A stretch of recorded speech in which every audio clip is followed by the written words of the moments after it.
Oi, gente, tudo bem? Bem-vindos à sala 4.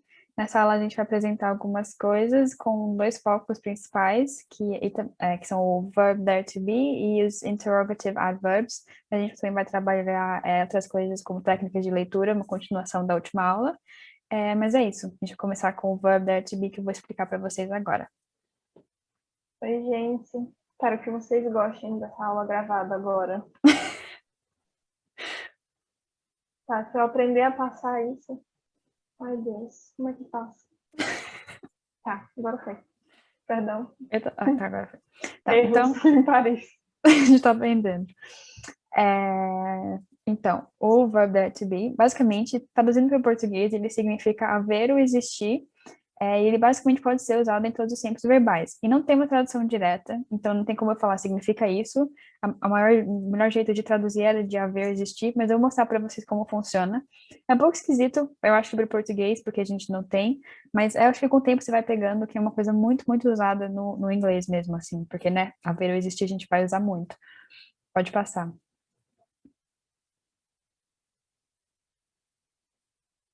Tranquilo. Beleza, boa. Tá, então, a gente tem aqui o singular e plural e o presente, passado, o futuro mais simples desse verb there to be. E então vou meio que tentar fazer uma tradução disso para explicar como é que funciona. Então, no presente, a gente vai falar there is. Basicamente, a gente está, né, pegando daquela aula do verb to be, esse is, né, a gente vai usar com o there, nessa conjugação que vocês vão pegar com o tempo melhor, mas basicamente isso significa que existe. Eu vou mostrar alguns exemplos para vocês entenderem isso melhor, mas para vocês saberem que eu falo no presente sobre alguma coisa que existe, você vai falar there is. Vou já falar um exemplo rapidinho, mas depois eu vou trazer mais. Por exemplo, there is a cow. Tipo, existe uma vaca, tem uma vaca. Tipo, tem uma vaca ali. There is a cow over there, que significa, né, ali. No plural, there are, mesma coisa, só que, né, no plural, então, sei lá, there are cows, tem vacas. Simple past, there were, do plural. Então, tinha, tinham. E no futuro, no singular e plural, vai ser igual, que vai ser there will be, que todas as vezes usando, né, esse verbo to be junto com o there, para indicar essa noção de existir ou de haver. Pode passar. Então, aqui estão alguns exemplos, né, do verb there to be. Primeiro, there was a man in the shop. Primeira observação sobre isso, que nem eu falei, eu não lembro se eu coloquei isso na observação no próximo slide, mas talvez já me adiante, mas enfim. Em português, que nem eu falei, eu traduziria esse there is a cow para ter uma vaca. E tem, no inglês, é de ter, que vem a tradução de ter onde tem é have. Então, quando você pensa assim na tradução direta, você quereria falar have a cow, ou alguma coisa desse tipo, mas isso não existe. Sempre que a gente vai falar essa noção de existir ou haver, assim, a gente vai usar o verbo mais estranho que pareça. Então, né, que nem eu falei no começo, é uma coisa que a gente não está acostumado no português, a gente vai querer fazer essa tradução direta, mas que a gente sempre tem que lembrar que vai ter esse there, quando a gente vai falar de alguma coisa que existe. Então, there was a man in the shop. Tinha um homem na loja. No geral, a gente pode traduzir mais para ter a mesma coisa que existir ou haver, mas no uso usual do português, a gente vai usar mais esse verbo. Então, there was a man in the shop. Então, there was, do passado. Então, tinha a man, um homem, na loja, in the shop. Segundo exemplo, there is a doctor in the office. There is, né, no presente, que nem eu mostrei no último slide, tem um doutor no escritório. Sempre acontece isso quando eu falo inglês, eu esqueço. There's a doctor in the office. Então, there is, presente, a doctor, um médico, in the office, no escritório. Aí o último exemplo, que é do futuro, there will be a concert tomorrow. There will be, lembrando que isso é do futuro, então vai ter a concert tomorrow. Concert pode ser concerto, show, tomorrow, que é amanhã. Agora não tô lembrando, acho que vi no outro site de observação, né, para eu falar o que eu falei antes. Gente, a Isfana falou uma coisa que eu acho legal. Quando eu estava aprendendo inglês, eu ficava muito confusa com isso do there to be e do have. E o meu professor comentou, e ele obviamente falou que seria exceção, mas eu gravei muito isso, que ele falou, quando você ficar na dúvida, tenta pensar, normalmente, que o have vai ser atrelado à questão de possessão, de você ter algo ser seu. E do dare to be ser algo de existir, como a Ana falou. Então, tipo, eu tenho um carro, é uma coisa mais de I have a car. Então, é um objeto, você tem uma possessão ali. E, como a Ana falou, né, there is a call é mais no sentido de existir, de expor e tal. Então, acho que é uma boa forma no começo para ir, quando vocês ficarem na dúvida e tal, tentar pensar dessa forma. Muito importante, isso eu achei muito importante mesmo. Eu já falei isso, mas só queria reiterar mais uma vez que né, a gente já tem essa aula do verbo to be, e o dare to be chama dare to be porque ele vai usar o dare mais o verbo to be, no passado, presente, futuro. Então, lembrando, né, que esses verbos que vêm depois é a conjugação do to be. Então, precisa pensar que isso é outra coisa que você vai ter que lembrar ou decorar. É isso mesmo. E o que a Nath falou é muito importante, assim, de tentar fazer essa distinção. Enfim, muito, muito importante. Então, como eu falei, eu achei que eu já tinha me precipitado, mas não tem problema. Acho que foi bom para explicar antes, mas só reiterando, que nem no português, onde no inglês a gente usa o there, e a gente usa o verbo ter, mas, né, que nem eu falei, no inglês estaria errado. Então, have a bathroom, que seria, né, que a gente quer falar, que tá errado, tá? Have a bathroom tá errado, que nem eu falei. Mas a gente fala, tem um banheiro, que é a tradução do there is a bathroom. Tem um banheiro, a gente quer falar. A tradução de tem, have a bathroom. Mas está errado, porque existe o banheiro, que a Nath falou, a gente não tem o banheiro. Não é eu tenho um banheiro, é tem o banheiro, ele existe. Não tô falando de quem que ele é, de quem que ele pertence. Só que ele existe. Então, quando é essa noção de existe, a gente vai falar there is a bathroom. Agora, se você quer falar eu tenho um banheiro, aí você vai falar I have a bathroom. Mas é muito isso que a Nath falou, dessa distinção que é bem importante a gente fazer. Última coisa, era só lembrar, sempre que a gente fala de there, é importante lembrar que tem três principais, três só tipos de falar o there na pronunciação, que são escritos de jeitos diferentes e que têm significados diferentes, mas muitas vezes a gente confunde, mas é importante a gente saber a diferença. Então, nesse segundo ponto, a gente tem there, que é o que eu expliquei para vocês agora, there e there, tudo é pronunciado do mesmo jeito. Começando pelo primeiro, tem tudo que eu já expliquei para vocês. Mas ele também é usado de uma outra forma que a gente pode falar por exemplo, eu vou, eu vou fazer uma frase aqui que eu vou usar ele meio que de duas formas, mas é essa mesma escrita, T-H-E-R-E. There is a cow over there. Tipo, tem uma vaca, né, que eu já falei no começo, ali. Então, over there tipo, pode significar, tipo, ali, assim, tipo, there. Where is she? There. Ela tá ali, basicamente. E também tem esse significado que eu expliquei para vocês agora. O segundo, que é o T-H-E-I-R, ele significa, esse ponto B, né? Suas, seus, ou deles, delas. Basicamente, a gente vai falar os cabelos dele eram loiros. Aí você vai falar em inglês, their hair, esse their, T-H-E-I-R, seus cabelos eram tal coisa. Tem nada a ver com o outro, só que a gente pronuncia do mesmo jeito, mas escreve de uma forma diferente e tem um significado diferente.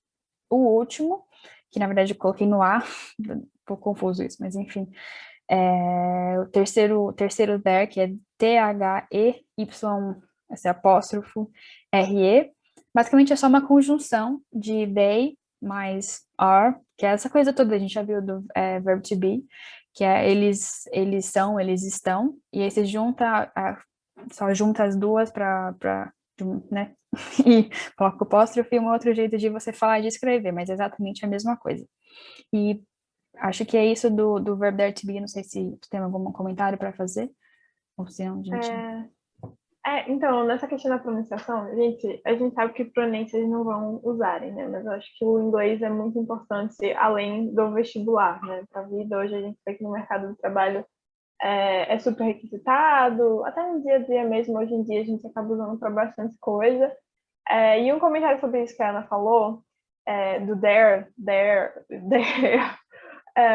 eu acho que um bom exercício para vocês que procuram desenvolver o inglês além do vestibular só da escrita é procurar ver série, porque, por exemplo, isso que a Ana falou, eu acho que na pronúncia dela dá para ver muito parecido, mas se vocês forem assistir umas séries mais americanas, por exemplo, dá para ver um pouco, dependendo do sotaque, dá para ver um pouco a diferença entre um e outro, mas é bem pouco, assim, mas dá para a gente ter uma noção. Então, é um bom exercício para vocês irem treinando o ouvido, para pegar isso melhor, e também para ir entendendo pelo contexto, né? Como a Ana falou. O último comentário sobre isso que você disse é que tem muito isso de sotaque, né? Tipo, por exemplo, eu sou, né, meu sotaque é da Inglaterra, lá de Londres, aí eu pronuncio geralmente eles iguais, mas, tipo, realmente, principalmente com o último, muita gente pronuncia do jeito que ele é escrito, é tipo, They are. they are, eu não falo assim, porque é o jeito do meu sotaque, então, se você não falar assim, não tem problema, mas, tipo, realmente, eu acho que é legal você notar isso. Acho que principalmente nos Estados Unidos, né, que tem esse R mais forte. Até o segundo, assim, tem uns que falam there, alguma coisa mais puxada, assim, depende da região. Assistindo série que a gente vê bastante isso. Mas, dando uma passada para as técnicas de leitura, como a Ana falou, a gente deu início nas técnicas de leitura na aula passada, né? E a gente trouxe isso para facilitar para vocês, porque a gente sabe que o Enem é uma prova de tempo, que vocês precisam ter mais atenção, mas ao mesmo tempo vocês precisam ter essa agilidade. E às vezes ali na hora da prova uma coisa ou outra pode dificultar, e as técnicas de leitura vêm justamente para facilitar isso, além de vocês poderem usar, né, no dia a dia para desenvolver o inglês e tal. E as técnicas de hoje são mais simples do que acho que da aula passada, que são mais em relação às palavras mesmo. Então, primeiro são as palavras cristalinas, né? Que, como está escrito aqui, são as palavras com os significados que a gente já conhece. Que, mesmo elas sendo em inglês, a gente escuta ali no dia a dia, né?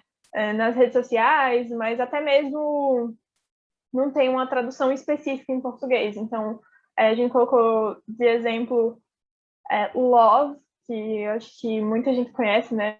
Mesmo quem não fala tanto inglês ou não tem tanto conhecimento de inglês, fala I love you, ou já ouviu isso em algum canto. Feedback, que também é algo que aparece bastante, principalmente, assim, acho que no mercado de trabalho e tal. E agora, na pandemia, né, os shows foram cancelados, mas show também é uma palavra em inglês, que é a mesma coisa, assim, e home office, famoso home office, que acho que o pessoal chama trabalho à distância, mas acho que não. Acho que educação à distância que é EAD, né? Realmente não tem uma tradução ao home office e é isso, é uma palavra em inglês que a gente usa muito no nosso dia a dia e por isso a gente acaba conhecendo. Então é bom prestar atenção a essas palavras cristalinas, porque até no texto, assim, elas podem ajudar vocês a terem uma noção maior. Às vezes a gente tá meio perdido ali e uma palavra dessa traz um guia, assim. E agora são as palavras nebulosas, que são palavras que a gente não conhece, mas a gente deduz pelo texto, né? Que é basicamente o oposto da anterior, assim. Que muitas vezes a gente está ali no meio do texto e fica meio confuso do que significa alguma palavra, algum termo.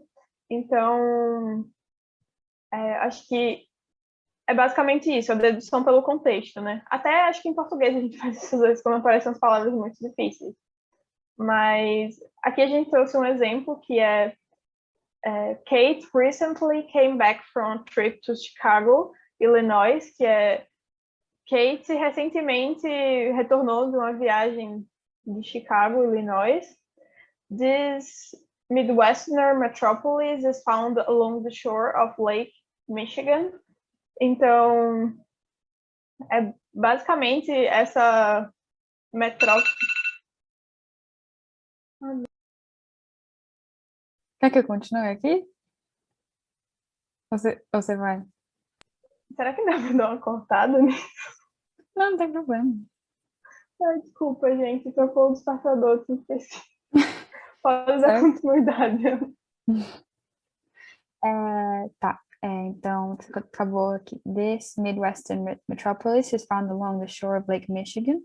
Então, esse Midwestern, né, que é... Não sei qual é a tradução disso, mas é a localização, essa metrópole. Vai ser meio oeste, né? Basicamente. Sim, Alguma coisa assim.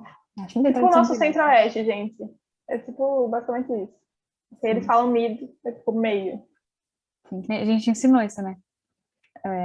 De prefixo. Então, this Midwestern metropolis is found along the shore of Lake Michigan. Então, esse lugar, metrópole, é encontrado, is found along the shore of Lake Michigan. Então, ao longo da shore, da costa, assim, né? Do lake, lago Michigan, que é o nome do lago. During his visit, Keith spent a lot of time exploring the city to visit important landmarks and monuments. Então, durante sua visita, Keith passou muito tempo, spent a lot of time exploring the city, explorando a cidade, para visitar importantes landmarks and monuments. Landmarks assim, lugar tem uma palavra? Marcantes, né? Tipo marcos. É, Marcos históricos, alguma coisa assim. sim. Acho que. Monumentos. Eu acho que aqui dá para ver bastante isso das palavras nebulosas, principalmente nesse final, né? Que a gente tira isso during his visit, a gente tira esse contexto de turismo, né? E aí, geralmente, o que o pessoal faz quando vai visitar cidades mais históricas, assim, vai para lugares marcantes, monumentos, esse tipo de coisa, dá uma dedução geral ali do contexto, né? Sim. E também, quando você olha a palavra, você conhece, tipo, land, que é terra, marks é marco, então, tipo, marcos na terra, que não é literalmente isso, mas pensar essas marcas históricas, e daí relacionando isso com monumento, que monuments parece monumento, que realmente é uma palavra cognata, que significa monumento, então você vai pensando, né, ele está visitando, tendo turista, daí dá para pegar pelo contexto isso, e mesmo se não pegar, já se ele está só visitando monumento, já entendeu o que ele está fazendo lá, né? As outras duas que tá sublinhado, achei interessante colocar porque, principalmente o shore, porque shore não parece, eu não sei se costa é a palavra certa em português, mas é tipo do lado do lago, do lado de um rio, assim, acho que é a costa, A né? margem, a É, margem, a costa ali, sim. é basicamente isso. Uhum. E daí, se a gente consegue entender o resto, então, ele é encontrado ao longo de alguma coisa do lago. Se ele é encontrado ao longo de alguma coisa do lago, você vai imaginar que ele, né, tá na costa, assim, do lago, né, nessa margem do lago. Então, acho que isso também ajuda a entender. E, na realidade, as metrópoles é só, na verdade, é uma palavra cognata, que nem O o, cognata, que nem o monumento, que também é de coisa que a gente viu nas outras aulas, e eu acho que dependendo da sua compreensão, do seu vocabulário, palavras diferentes vão ser palavras nebulosas, mas tem algumas que a maioria das pessoas não conhecem, né? E, enfim, eu acho que essas duas, shore e landmark, são duas palavras que não nem tanta gente conhece, mas que é super fácil de pegar pelo contexto.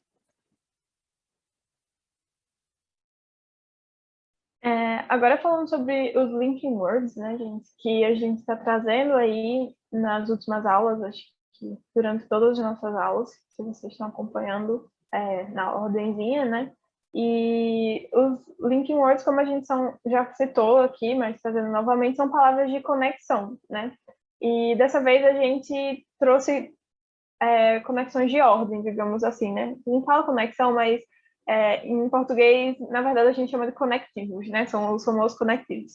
E dessa vez a gente trouxe os de ordem, e diferentemente dos outros, acho que os de ordem são um pouquinho mais, não difíceis, mas eles são mais precisos. Porque a gente viu nos outros linking words que uma mesma palavra poderia ter o mesmo significado. Tipo, because significava porque, se eu não me engano, a gente falou de although também, que pode ter mais de um significado ali, entendeu? Mais de uma tradução. Então, três palavras em inglês que poderiam ter a mesma tradução, de portanto, ou todavia, entretanto, mas nesse sentido. E nos linking words de ordem, não acontece tanto isso. Eu vou mostrar aqui para vocês, mas a gente elencou aqui alguns, que é first, ou firstly, que é primeiramente, né? Secondly, segundamente, thirdly, terceiramente. Aí, finally, que é finalmente, assim. Before, que é antes. Aí, previously, que é previamente ou anteriormente. Aí, following, dando continuidade ou seguindo. E at this time, que é nesse tempo ou nesse momento. After, que é depois. During, que é durante. Soon, que é logo, ou no sentido de algo próximo, que está próximo a acontecer. While, que esqueci a tradução do while. É mais ou menos durante também, né? Tipo, Então. while I did something else. Enquanto eu fiz alguma coisa, enquanto durante. Isso. E since, que eu esqueci, pulei, é mais no sentido, tipo, since I was 10 years old, então, alguma coisa nesse sentido. Desde que eu era tal idade, ou fazia tal coisa. É mais nesse sentido. Então, a gente percebe que tem meio que uma tradução mais específica para cada um deles, mas vocês vão pegando mais no decorrer dos textos, assim. E os Posso fazer exemplos um que a gente... comentário rapidinho, só sobre o since? Só para Uhum. rapidinho, desculpa. É só que eu lembrei que tem essa coisa de, tipo, since I was 10 years old, desde que eu tenho essa idade, mas também dá para falar, tipo, é que não dá para traduzir isso para desde que, mas since I am a student, então, como eu sou estudante, tipo, isso não é no caso do linking word, mas só para explicar que isso é um outro uso que, se você vê, tipo, não necessariamente significa. Não sei se ficou claro, Uhum. desculpa, mas só queria fazer esse Ficou comentário. assim.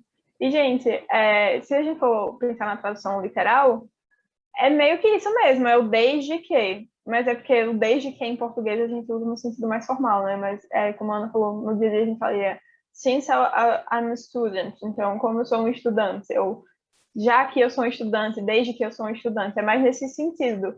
E às vezes vocês sabendo eles, pensando neles como linking words, dá para fazer essa tradução quando eles são usados em outros sentidos, porque no inglês acontece bastante isso, eles acabarem sendo usados em outras conotações, digamos assim. Mas levando agora para os exemplos, firstly, I would like to thank my mother. Então, primeiramente, eu gostaria de agradecer a minha mãe. Before coming here, I went to the bathroom. Então, antes de vir aqui, eu fui ao banheiro. E during the movie, I ate popcorn. Então, durante o filme, eu comi pipoca. Então, é mais nesse sentido de ordem ou uma especificação de tempo, né? Basicamente, assim. Opa. Gente, o Zoom me cancela nos slides. Agora, passou aí para você também? Sim. Tá, agora dando continuidade, gente, vamos falar dos interrogative adverbs, que são os advérbios interrogativos, né? E acho que vocês já viram em alguns textos que a gente trouxe como exemplos, mas nessa aula a gente trouxe mais específicozinho, porque vocês vão ver muito. É basicamente as perguntas, né, básicas do inglês vão vir com esses advérbios e aparece durante os textos também. Então, os principais são why, significa porquê, which, que é qual ou quais, when, que é quando, who, que é quem, how, como, e what, que é o que ou que, né? E aí, trazendo para os exemplos para vocês entenderem melhor, why did you talk to him? Então, por que você falou com ele? E who is she? Que é quem é ela, né? Ou how are you? Que é acho que uma das primeiras perguntas que a gente aprende, né? Quando começa a estudar inglês. É como você está? E, por último, what color is your computer? Então, qual a cor do seu computador? E aí, não sei se a Ana ia comentar sobre isso, que na tradução literal, se a gente for pensar, tipo, qual a cor do seu computador, seria which, né? Porque which significa qual. Mas não necessariamente é isso. O what é o advérbio mais utilizado, mais frequente. Mas eu vou passar o slide porque eu acho que a Ana vai comentar sobre isso. Acho que uma boa introduzida você ter falado isso, que apesar da gente ter, né, essas traduções diretas, não é sempre que a gente consegue traduzir diretamente, assim. E tem certas coisas que nem a gente sempre fala no inglês, que muitas vezes a gente tem regras e traduções, às vezes a gente tem que, assim, entender que a gente não vai usar essa palavra específica, interrogativa, nesse caso, que no português a gente usaria, que nem esse caso. Aí tem algumas observações sobre isso, principalmente quando a gente está pensando no português para o inglês, para a gente não se confundir. Começando com o how, né, que era o como, mas que ele indica também forma, grau, tempo, quantidade, principalmente. Tem vários exemplos de como isso pode ser usado. O primeiro, eu tentei ser engraçadinho, mas eu não sou, que é how hot is it? E que essa noção de o quão quente está. Tipo, e aí eu tô engraçado porque é grau, quente. Mas enfim, é que tipo é grau de calor, né? Grau, não necessariamente tem que ser esse grau de calor, mas é que eu pensei em grau, que é um nível de calor, então quão quente está. Então, né, para mostrar essa questão de grau. Daí, outro exemplo, how long have you been here? Então, isso indica tempo. How long é, long é longo, né? Então, não tem tradução direta disso, porque parece que a gente está falando como longo você está aqui. Mas não é isso, é how long, que junto é uma coisa só, que é quanto tempo. Tipo, é basicamente isso, a tradução é essa, e aí muitas vezes a gente vai usar. Então, how long have you been here? Quanto tempo você esteve aqui? How é outro indica quantidade. Então, how many children do you have? Então, esse how many junto vai significar